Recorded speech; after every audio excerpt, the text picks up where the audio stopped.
大家好，今日係2024年嘅12月3日啊。咁啊，今日咧繼續會講下關稅呢個問題啊。自從特朗普上台咧，關稅成為一個常用嘅手段啦。咁但係好多人搞錯咗啊，到底關稅係屬於經濟思想史裏邊嘅右派定係左派咧？因為咧有啲人反對關稅咧，即刻俾人指控話係左膠，總之凡係反對特朗普就係左膠噶啦。咁但係傳統經濟思想咧，就係自從呢個 Adam Smith Ricardo 海耶克去到現代新自由主義。右派係主張廢除關稅喎，因為咧右派嘅核心理論係 free to choose， 係自由嘅選擇，選擇越多咪越自由咯咁所以咧關稅係減少啲人嘅選擇嘅喎，關稅係違反自由貿易嘅核心原則嘅。咁啊當然啦經過 Covid 之後咧，我哋都知道有一啲嘢應該係要有關稅保護嘅因為譬如話醫療咁，如果咧太過依賴外國嘅，一下子俾人碾死咗，咁防疫或者係衛生嘅問題咧，亦都係難以即時解決嘅。咁所以有一啲譬如話國防國家安全醫療係需要用關稅保護嘅。咁但係左派係主張用關稅保護左派係主張保護有需要人士噶嘛，弱勢社群噶嘛。咁咧認為喺國際競爭底下咧，透過關稅保護國內優先，國內貿易優先，國內嘅工業優先，呢個就係左派嘅核心理論。所以特朗普咧主張關稅咧，佢就唔係一個傳統右派嘅一個做法嚟嘅咁佢係乜嘢咧？佢亦都即係有啲左傾啦，當然特朗普呢種關稅，咁但係實際上咧就係重商主義。一陣間我後邊我就會解釋咩叫重商主義噶啦但係我一個問題啦，就係而家咧特朗普捲土重來，佢會加關稅。加關稅對乜嘢人影響最大咧？佢對中國咧話會開徵最高60%嘅關稅，咁然後佢話上台第一日就加10%啦。咁呢個係一個談判手段嚟噶。如果譬如話打擊芬太尼或者係做其他嘅釋放黎智英，可能會減翻多少關稅都唔出奇嘅。咁但係咧佢會繼續加關稅咧，就可以預計。而對呢個墨西哥同埋對加拿大又加25%嘅關稅，咁加25%嘅關稅咧，咁真係即係呢個係要逼佢打擊芬太尼啦咁但係中國咧唔會坐以待斃啊嘛咁佢哋用咩方法去打擊即係對付翻關稅咧？咁離不開幾個政策嘅啫。第一就係譬如話就係繞道啦，咁但係以往咧就試過好多噶啦，就繞道呢個嘅中南美洲就扮成中南美洲嘅貨源，然後再北上去咗美國。咁但係呢個好明顯就係會被針對啦咁所以繞道未必係一個好嘅做法即係未必一個有效嘅做法啦，但係中國希望係想嘅，所以佢喺秘魯度咧就諗住建立一個秘魯嘅新加坡嘛，就係將中國啲貨集散咗嗰度，然後可能喺嗰度做啲加工做啲其他嘢，就扮成係中南美洲嘅貨運上去。咁但係美國特朗普唔會完全視若無睹噶，咁所以中國可以做最有效嘅方法咧就係貶值，貨幣貶值。嗱，如果關稅加10%，佢未必會大幅貶值嘅，但係如果加20%、30%咧，佢就會大幅貶值啦。咁點解咧？就係透過咧貶值貨幣維持佢貨品嘅競爭力。嗱，因為你加關稅咧個目的就係希望成本上升，進口成本上升，啲人咪唔買呢個嘅中國嘅貨咯。拜登時期咧就係鼓勵啲人咧買越南印度呢啲所謂美國嘅比較友好國家嘅貨，土耳其墨西哥就取代中國生產線。所以咧拜登時期咧對中國嘅關稅維持特朗普嘅時期關稅咧，個目的就係要去中國化啊嘛。咁但係特朗普嘅目的就唔係咁簡單，特朗普嘅目的就係希望咧對全世界都打關稅戰，然後將啲貨咧就搬翻去喺美國生產，就美國優先即係美國嗰啲票倉咧尤其是係中部嗰啲農民工人咁佢哋咧就會繼續支持特朗普啦，因為佢哋嘅人工會加佢哋會就業職位會增加就迫使啲工廠咧喺美國度設廠咁樣呢個就係最有效嘅方法咧，就係用翻呢個嘅貨幣貶值。咁但係對貨幣貶值咧，對中國都係七傷拳嚟噶因為你貨幣貶值，你喺外國嘅購買力咧就會下降，而且最重要就係貨幣貶值會令到中國還債嗰個成本會大增。咁但係中國咧始終個國家咁大，資源咁豐富，佢頂咧都頂得一時三刻嘅。但係香港就頂唔到啦。點解咧？就因為咧貨幣貶值，你諗下，如果人民幣貶值，再貶值多1成，就係低過港元噶咯。咁我記得我第一次買樓嘅時候咧，喺大陸就係100港元對100幾或者110人民幣嘅。咁嗰陣時咧就係翻大陸咧北上消費咧就好平喎。喂，你可以預計如果人民幣貶值嘅話，對香港影響咧係2點即時嘅，就係大陸人嚟香港消費會更加手緊，因為佢哋會嚟買嘢咧個成本會高好多。佢哋發覺喺香港買大部分嘅貨咧，仲要貴過喺大陸好多嚇。咁即使奢侈品都係喎，仲會貴過大陸。咁所以佢哋寧願喺大陸買啦。咁香港嘅各行各業咧，進一步會萎縮。呢個第一。第二就係香港人北上消費，發覺又會平好多。咁所以佢哋咧寧願咧翻大陸度消費啦，喺香港賺錢，翻大陸消費。過去2年已經發生咗啦，但係如果當人民幣再貶值多5%、10%，呢樣嘢咧就會導致到香港街上嘅鋪頭會係海嘯式倒閉。呢一點咧就可以咁樣推論。嗱，而家推論第一步，如果特朗普大幅加關稅，人民幣就會貶值，人民幣貶值，香港嘅鋪頭就會海嘯式倒閉。咁最後咧，佢哋咧以為嗰啲人工喺大陸消費好開心嗰啲人咧，最後佢哋會失去咗自己份人工啊。咁但係咧，仲有一個問題就係港府好嚴重啦，因為而家咧香港咧財赤1000億香港財赤1000億，英國成6、7千萬人口，如果按人均比例嚟講咧，香港嘅財赤就比英國高好多噶啦，嚴重好多噶啦。佢財赤1000億就會出現咗3個困境啦。財赤一定咧係用3招去對付嘅。第一就係加稅，大幅加稅啦。但係大幅加稅係中期嘅痛苦呢個短期每年都會痛苦嘅，但係加咗稅咧通常就好難減翻落嚟，所以加稅係中期嘅痛苦。然後咧就係短期嘅痛苦就係減人工，減人工咧就係即時嘅痛苦啦。第2日就感受到痛苦嘅。咁但係減咗人工始終有機會加翻上去嘅，加稅就好難減翻落嚟噶啦。但係第3招就係發債。咁而家咧最有效嘅方法咧，其實3招一齊用嘅。咁但係咧問題，嗰啲政客就唔會希望減人工啊，因為減人工係影響到自己嘅利益噶嘛，所以對政客嚟講利益最大化係咩啊？就係發債啦，反正下一任都落咗台啦，佢哋嘅利益已經用盡啦，耗盡咗啦，唔關我事啦，拍囉柚走咗。咁所以而家咧港府咧就不斷發債啦，咁要基本法咧就話香港咧個財政咧應該要量入為出噶嘛，量入為出，大家不斷發債喎，點解？因為冇人買樓啊。冇人買樓啦，因為香港咧係低稅率。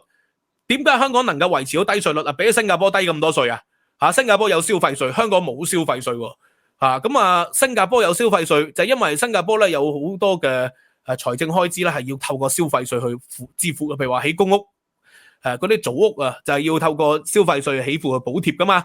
咁香港起公屋嘅受助人係用咩補貼啊？其實就係用私樓賣樓嘅錢同埋納稅人嘅錢去補貼嘅。其他社會福利都係如是，咁但係問題而家香港賣地賣唔成喎，一年先買得幾十億地，以往一年買幾百億地，咁梗係財赤啦。喺賣地之後咧，仲有呢個印花稅收益噶嘛，因為啲發展商會起樓，起完樓就要印花稅收益噶喎。咁而家又少咗一大截嘅印花稅收益，嗰度又加埋咧100幾十億咁所以咧香港政府每年少咗咧數百億至千億嘅呢個房地產或者周邊嘅收入，呢個就係導致到財赤嚴重啦。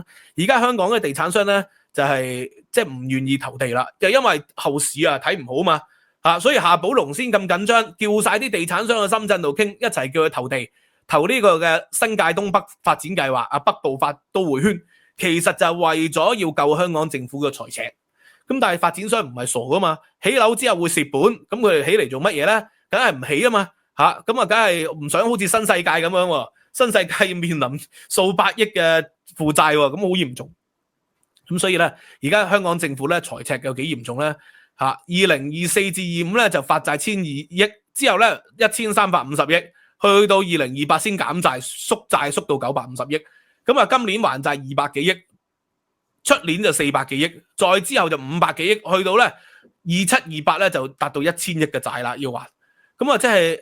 到時咧，其實你可以 predict，大概去到27年嘅時候，就一定要係動用個三角，另外嗰兩隻角。第一隻角咧就係發債啦，但係發債之後要面對住另外嗰兩隻角噶咯。計到去27、28年咧，政府就要還大舉嘅債息嘅時候，佢就係不可能唔維持呢個嘅，不可能咧唔加稅啦，或者咧維持呢個嘅高政府嘅開支。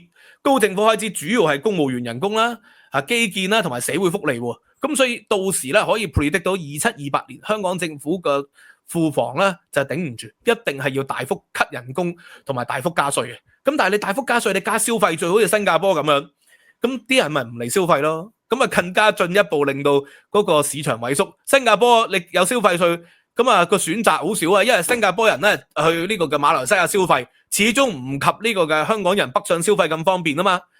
咁啊，所以而馬來西亞同埋呢個嘅香港嘅質素馬來西亞同埋呢個嘅新加坡嘅質素始終有一定距離，但係深圳嘅質素可能已經比香港嘅質素咧係有過之而無不及嘅。所以香港如果到時加消費稅咧，只會係香港零售業嘅災難。呢個就係可以 predict 嘅三部曲嚟嘅。咁而議員啊，梗係唔願意減人工啦，因為對佢嚟講減人工咪即係損害到佢自己嘅飯碗咯。咁所以咧，而家有啲學者已經指出啦，喂，不如真係減人工啦，係咪啊？如果唔減人工嘅話咧，唔掂㗎喎。有啲學者指出政府嘅人工咁高，咁你真係要減人工，但係議員咧係反對啦，建制派嗰啲議員係因為影響到佢鐵飯碗啊嘛。咁但係你諗下，如果而家減人工係短期嘅痛苦，還債咧就係長期嘅痛苦。而家減人工咧就會導致咩咧？譬如話公務員整體一齊減10%，當然係唔公平啦。林兆波就係主張咧要減10%，呢個當然係唔公平啦。呢個係因為如果大家減10%嘅，基層減10%就影響供樓啊嘛。但係咧，如果人工高嗰啲司局級，話你減10%咧，佢哋係冇乜影響喎。行政會議啊、立法會減10%，佢哋冇乜影響喎，生活如常喎。所以我就覺得梗係要上層可能減30%-40%，中層減15%，基層啊減10%，用咁嘅方法咧就係最合理嘅。咁但係你減人工咧，就會導致到咧私人市場都會調整人工，咁啊，所以整體香港咧都會越嚟越低人工。當整體越嚟越低人工嘅時候咧，消費咧又會減少。咁但係呢個消費減少會造成通縮係短期嘅，而發債咧係會造成長期嘅，加稅係會造成中長期嘅影響嘅。咁所以呢一點咧亦都係可以如此推理。咁所以有啲人話希望喺香港揾埋最後一批錢先走。咁如果從呢條數去睇，就應該嗰最後一批錢係2728年係最後一批錢喎。因為如果揾到2728年咧，其實啲鋪頭已經大部分執咗啦。如果你係做生意嘅，你就早啲執咗佢咯。如果唔係做生意嘅，係政府公務員嘅，就捱到2728年咧，應該先係就開始大幅減人工啦。因為2728年教師啊、醫護人員啊各方面咧，可能佢哋都人工咧高人工咧個時代就會喺嗰個時候過去。咁呢個就可以如此去做一個沙盤推演嘅。政府梗係想辦法去維持佢哋嘅高人工啦，所以就透過發債。所以2728年就下一任政府上台嘅時期咧，佢哋就一定係要想辦法咧去止血嘅。咁但係問題你止血止唔止到咧？咁啊呢個就係你過得一關過唔到第二關啊嘛。因為咧美國咧就而家緊急，美國國會緊急係兩黨共識嚟噶，去信財政部長耶倫重新評估咧美國同香港嘅銀行關係。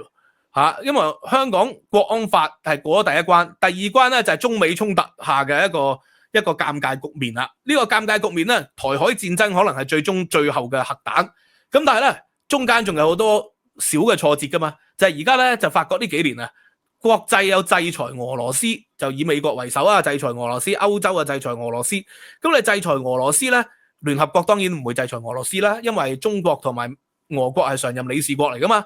咁但係美國制裁俄羅斯，香港係唔跟從嘅。咁你唔跟從，新加坡係跟從噶，香港係唔跟從噶。你唔跟從，你自然有嘅代價啦。特區政府咧亦都發咗信啦，佢話我哋係唔會跟從呢所謂嘅單邊制裁嘅。咁你當然可以唔跟從，你有權你有資格唔跟從，但係你唔跟從咧，你就會付出你嘅代價咯。因為咧好多嘅香港公司咧就已經成為咗咧俄國白手套啊。呢個嘅伊朗同埋朝鮮嗰啲咧，香港唔敢唔跟從嘅。但係俄國嘅制裁令咧，香港就唔跟從。結果有大量嘅企業咧，就係用香港註冊，然後運貨去俄國，就逃避制裁。呢個就係香港成為咗資助俄國嘅白手套喎。過去嗰幾年，澳門就一直係資助朝鮮嘅白手套啦。而家香港又係資助呢個嘅俄國嘅白手套。咁所以咧，美國國會咧就叫耶倫咧，喂，研究下喎。即係香港嘅金融機構咧，佢長期咧就想辦法做白手套，係咪應該要嚴厲監管咧？甚至乎有啲人話係咪終止聯繫匯率咧？同埋呢個嘅停止 SWIFT 咧？停止 SWIFT 我就認為唔會嘅，因為停止 SWIFT 咧對美國嘅打擊咧係大嘅。對香港打擊當然係大，對美國嘅打擊大，因為香港作為全球3大金融中心，如果你停止香港用 SWIFT，咁啊即係令到好多美國嘅在華嘅利益咧會受到嚴重嘅損害。我諗呢個佢唔會嘅，因為俄國嘅時候佢已經吸收咗教訓㗎啦嚇。停俄國 SWIFT 咧，其實對歐洲影響咧比對俄國咧係有過之而無不及嘅。咁但係你話停用聯繫匯率，咁啊當然美國冇辦法停到你聯繫匯率啦，因為聯繫匯率係香港自己選擇㗎嘛。但係佢可以咧係刁難你喎，可以咧立好多行政嘅法例咧刁難你啊，要求啲銀行提交大量嘅資料啊，要求啲銀行咧係要用大量嘅保證金先能夠咧係用美元嘅一個服務。咁呢個就會令到香港嘅銀行業咧嗰個風險係會增加嘅時期。咁香港作為一個國際金融中心，肯定會咧減少投資啦。咁所以你過得一關咧，就過唔到第二關咧。個意思就係咁解啊！嚇，國安法以為判咗47人，判咗黎智英之後咧，大局已定啦。咁啊，但係中美戰呢個對決咧，就會令到嗰個香港啊受到打擊咧，影響越嚟越大。因為以前香港咧係西方親近西方噶嘛，即係佢打中國就唔會打香港噶嘛。而家香港唔係喎，而家香港咧就唔再親近西方不特止，仲唔係評論員，唔係旁觀者嚇，係要成為中國嘅打手，係要成為咧呢個反駁隊。係要成為咧身體力行咧去抵擋美西方嘅陰謀，咁你就必然首當其衝喎。呢個就一定有政治代價噶啦。咁啊好啦，最後咧翻去呢個嘅關稅論述啦。其實關稅論述咧最早啊提出反對關稅嘅就係咧右派經濟學之父 Adam Smith 喺呢個嘅富國論裏邊咧就提倡咧反對高關稅，認為會妨礙市場效率。後來嘅Ricardo 咧亦都提出咗咧呢個嘅全球自由貿易啊，係會帶嚟更多嘅選擇、更多嘅自由嘅。咁啊，新古典經濟學派咧，馬歇爾喺經濟學原理咧，亦都認為咧關稅係會扭曲咗咧市場均衡嘅，盡量應該避免啦。海耶克亦都係如是啦，係咪？認為咧呢個嘅關稅咧係會削弱咗個人嘅自由噶。咁費利民亦都係啦，進一步咧主張消除一切嘅貿易壁壘，反而咧主張咧加關稅嘅係咩咧？凱恩斯主義或者德國歷史學派、李斯特學派。就係主張咧要保護一啲咧發展中國家，保護一啲咧後發先至嘅國家，就係因為咧如果係大家共同咧冇關稅嘅話，後來發展嘅就當時係德國啦，當然係普魯士啦，就梗係唔夠英國競爭啦，所以透過關稅去保護一啲落後國家、發展中國家。凱恩斯亦都係啦，咁就透過關稅干預去保護國內經濟。所以其實咧呢個嘅特朗普咧佢唔係一個右派，佢似係一個咧凱恩斯主義者。凱恩斯咧就叫做未出櫃的馬克思主義者，其實係左派嚟嘅。咁當然其實咧，我認為特朗普咧最核心嘅就係重商主義。Adam Smith 嘅富國論寫出嚟咧就為咗反對重商主義。重商主義係講單邊利益最大化，就唔理其他國際嘅，唔理人民嘅。總之咧，我哋越儲得越多錢，呢個嘅貿易嗰個收入越高，越發達。就係用一個簡單粗暴嘅思想，呢種叫重商主義。特朗普係近似呢一種啦，咁但係整體嚟講咧，佢嘅經濟政策都係左傾嘅，咁所以再話反對嗰啲人咧係左膠，可能係膠啦，但係肯定唔係左膠啦，咁所以呢個無論左同右咧，理論上咧對於呢個嘅關稅咧都係南轅北轍嘅，右派以反關稅為一個核心嘅理論嚟。係因為你減咗關稅咧，啲人嘅選擇先多。我中意買中國，越南嘅越南，咁最好就係睇價錢、睇質素，每個人可以衡量自己。咁但係咧，就會導致到國內嘅職位流失各方面。咁但係佢覺得冇所謂㗎，國內職位流失咪流失咯，流失咗咪可以轉行轉型㗎嘛，因為轉行轉型就係一種選擇嚟㗎。咁呢個就係右派最核心嘅思想嚟，有機會再同大家詳細講一個呢個問題。今日講到呢度啦，多謝大家支持。今個星期咧，中國近代史課已經上咗文化大革命，15蚊美元就可以無限重溫嘅。多謝大家支持，年費訂閱仲有 discount，希望大家可以再 Patreon啦，知識有價，拜拜。